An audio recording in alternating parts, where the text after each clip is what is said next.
Bonjour tout le monde et aujourd'hui on est jeudi. Et qui dit jeudi dit nouvelle vidéo sur Télécrayon.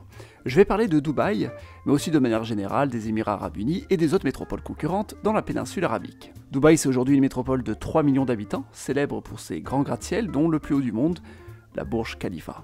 Mais c'est quoi Dubaï? Quelle est cette ville? Comment est-elle devenue cette métropole en si peu de temps? Nous allons voir tout ça dans cette vidéo. La vidéo est divisée en plusieurs chapitres pour mieux vous orienter. Chapitre 1, les Émirats Arabes Unis. Pendant longtemps, l'Oman est un royaume qui domine le sud de la péninsule arabique. On trouve cependant des petits royaumes qu'on appelle émirats. Ils se développent, arrivent à fuir l'influence ottomane et deviendront des repères à pirates. Le Royaume-Uni intervient dans la région pour faire cesser les attaques de pirates, les Émirats sont conquis et le Royaume-Uni demande de faire une trêve perpétuelle avec les pirates. Ces États deviennent un protectorat sous le nom des États de la Trêve. En 71, le Royaume-Uni quitte le territoire et les Émirats deviennent indépendants. Ils sont au nombre de 7, ils décident de s'unir pour former une fédération, c'est les Émirats Arabes Unis, pays indépendants depuis 71. Aujourd'hui, les EAU sont une fédération composée de 7 entités, que sont les Émirats historiques. Les voici.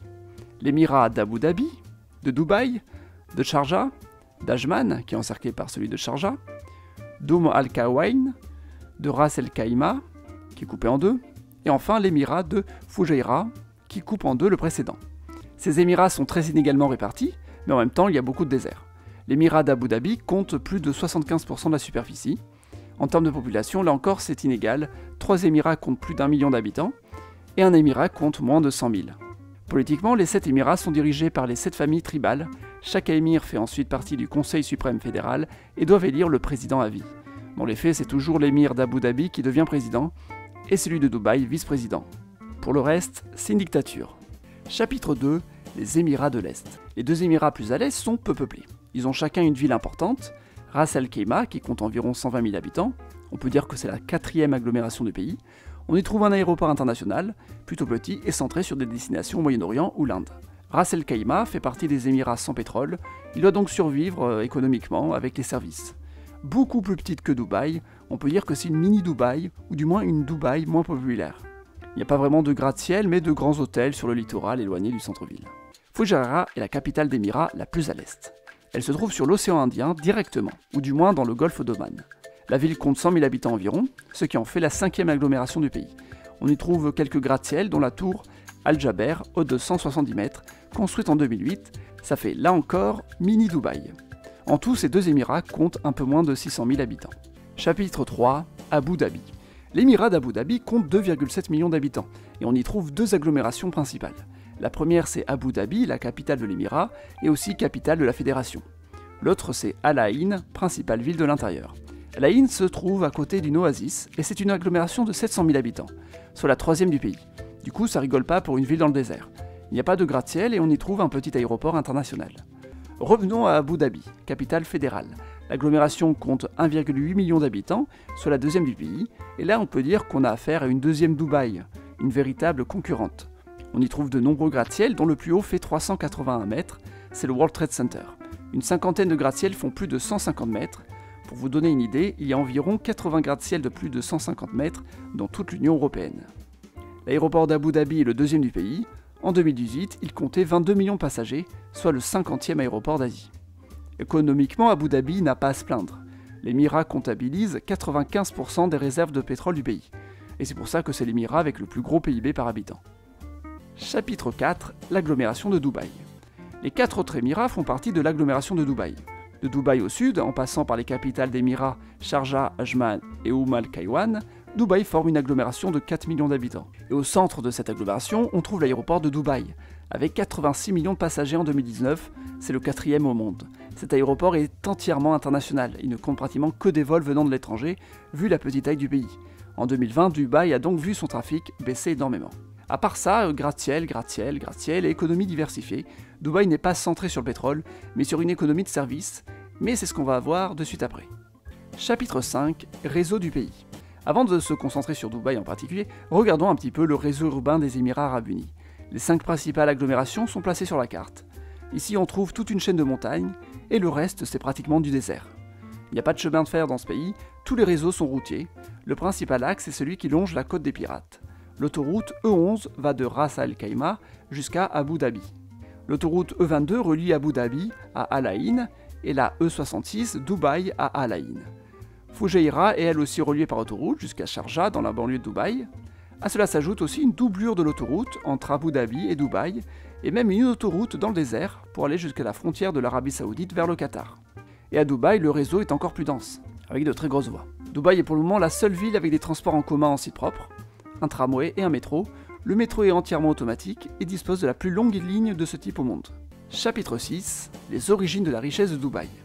Mais comment Dubaï est-elle devenue une métropole si riche? En 71, il n'y avait pas grand-chose à Dubaï. Et peut-être que la première fois qu'elle s'est fait un petit peu connaître à l'international, c'était en 77, lorsqu'un avion détourné du vol Lufthansa 181 a dû atterrir à Dubaï lors d'une des escales des preneurs d'otages. Il faut attendre la fin des années 50 pour trouver du pétrole à Abu Dhabi et la fin des années 60 à Dubaï. Dubaï va donc pouvoir s'enrichir à partir de 1966. En 71, quand les Émirats Arabes Unis sont formés, Abu Dhabi et Dubaï sont les deux principaux Émirats. Abu Dhabi détient la plus grande part des richesses, mais il a quand même besoin de l'aide de Dubaï pour maintenir son pouvoir. Les deux Émirats vont donc s'allier pour bien contrôler l'entièreté de la fédération. À ce moment-là, la ville compte environ 100 000 habitants et ne veut pas se contenter des revenus du pétrole, elle veut se diversifier. Sa première diversification va se faire en devenant une plaque tournante du commerce de l'or et continue à l'être aujourd'hui. C'est surtout avantageux pour ce qu'on appelle l'or sale. De l'or récupéré illégalement partout dans le monde passe par Dubaï où son traçage finit par disparaître.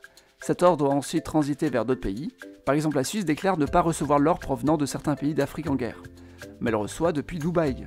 C'est Dubaï qui s'occupe de légaliser l'or venant de la contrebande. À cela, le port Rachid est construit en 72 pour faire de Dubaï une plateforme portuaire dans la région. C'est donc les premières vraies diversifications. En 79, un autre port est construit, le Jebel Ali, toujours pour devenir un centre de trafic de conteneurs. La même année, le World Trade Center est construit, il fait 149 mètres de haut, c'est le premier gratte-ciel du pays. Puis toujours la même année, l'entreprise Dubaï Aluminium voit le jour. Dubaï devient un important centre de production d'aluminium. Au début des années 80, Dubaï dépasse les 300 000 habitants. Et en 1985, elle crée une zone franche pour attirer des investissements étrangers. La même année, Emirates voit le jour, la compagnie aérienne de Dubaï. Puis au début des années 90, c'est la crise et la croissance de la ville est stoppée temporairement avant de se reprendre à partir du milieu de la décennie. Et là, ça va aller toujours plus vite. Le Burj Al Arab est inauguré en 1999, le plus haut hôtel du monde. Dubaï veut devenir une destination touristique incontournable. Surtout grâce à sa compagnie locale Emirates. Emirates se développe d'abord avec des vols vers le monde indien, là d'où viennent la plupart des migrants des pays du Golfe. La ville devient une plateforme aérienne entre le Moyen-Orient et le sous-continent indien. Elle continue à se développer et à chercher des marchés en Europe. Elle achète même des parts à la compagnie du Sri Lanka, mais en 2001, entre l'attentat à l'aéroport de Colombo, au Sri Lanka, et les attentats à New York, Emirates perd beaucoup d'affluence. Ce que va faire la compagnie par la suite, c'est de proposer des vols entre l'Asie du Sud-Est et l'Europe à des prix très attractifs, devenant une des compagnies les plus populaires au monde. Chapitre 7. Le boom de l'immobilier. À partir de 2002, Dubaï accorde la propriété aux étrangers. Cela crée un boom de l'investissement dans l'immobilier. C'est évidemment une bulle qui se forme car les gens spéculent sur la valeur. Mais de nombreux projets sont construits dans les années 2000. Le million d'habitants est dépassé au début de la décennie. Les tours des Émirats avaient été construites en 1999 et annoncent le début d'une frénésie de construction. Le Mall of the Emirates est inauguré en 2005, un immense centre commercial, célèbre pour sa station de ski intérieur. En 2006, la Palme Jumeirah est inaugurée, les premières maisons sont vendues. Une autre palme est en cours de construction à ce moment-là. Puis cette même année, un grand projet est lancé. Dans les années 2000, une vingtaine de gratte-ciels de plus de 200 mètres ont été construits. Mais un très grand gratte-ciel est projeté, un gratte-ciel de 800 mètres de haut. C'est la Burj Dubaï qui deviendra la plus haute structure du monde en 2007, pour être complétée en 2010 sous le nom de Burj Khalifa. Un autre projet voit le jour, c'est le Juzur Al Alam, une production de la carte du monde en petites îles artificielles qui accueilleront des villas. Et aussi la Dubai Marina, complexe de grands immeubles d'habitation. Les travaux du métro sont lancés pour être complétés en 2009 et le tramway en 2014. Mais voilà, en 2008, c'est la grande crise économique. Les projets lancés sont terminés et certains sont abandonnés. C'est le cas par exemple du Juzur Al Alam qui est laissé comme tel. La Burj Khalifa est terminée en 2010, mais il y a moins de projets de gratte-ciel. La plupart des grandes tours construites dans les années 2010 sont des projets datant des années 2000. Dubaï répond bien à une des théories sur la construction des gratte-ciels. Les gratte-ciels voient souvent le jour pendant les crises. C'était le cas à New York avec tout plein de nouveaux gratte-ciels au début des années 30, ou aux États-Unis dans de nombreuses villes au début des années 70. C'est pendant les plus grosses crises que les gratte-ciels voient le jour. Pourquoi ? Eh bien parce qu'ils sont projetés juste avant les crises, dans des périodes de grosse spéculation. Chapitre 8. Dubaï aujourd'hui. Malgré la crise, Dubaï a bien tenu et c'est grâce à la diversification de son offre.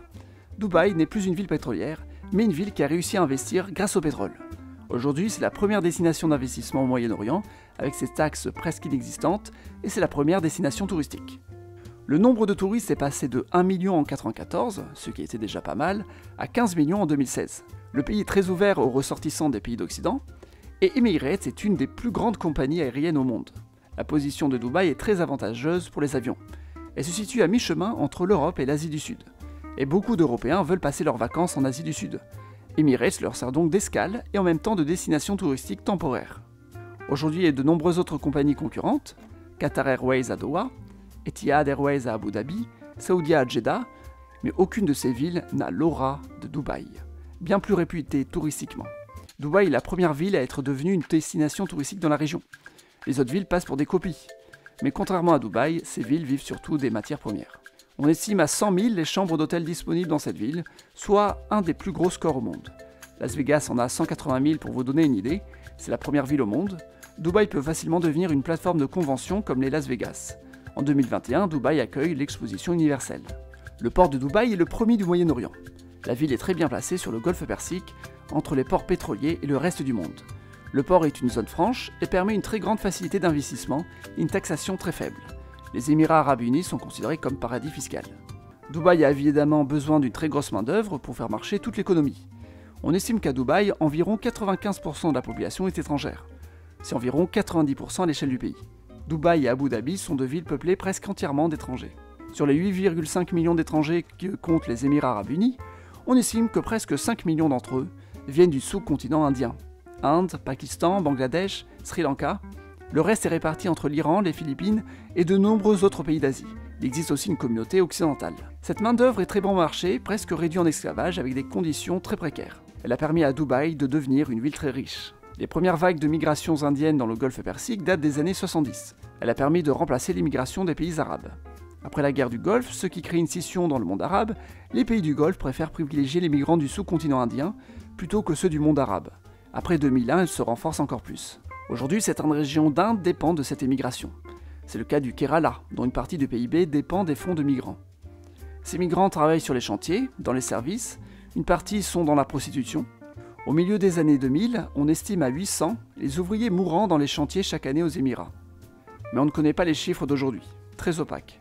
Le gouvernement indien estime à 1000 morts par an juste pour ses ressortissants. Conclusion. Dubaï, ville de rêve, mais de façade, tente aujourd'hui de renouveler son image. L'exposition universelle en 2021 aura pour thème l'écologie, et Dubaï a annoncé qu'elle compte devenir la ville la plus durable du monde d'ici 2050.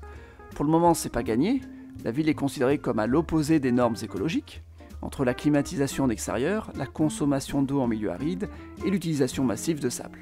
Merci d'avoir regardé cette vidéo, mettez un petit pouce bleu si ça vous a plu, et abonnez-vous, peut-être que je ferai d'autres vidéos de cette manière, sur des villes ou des pays. À jeudi prochain pour la prochaine vidéo.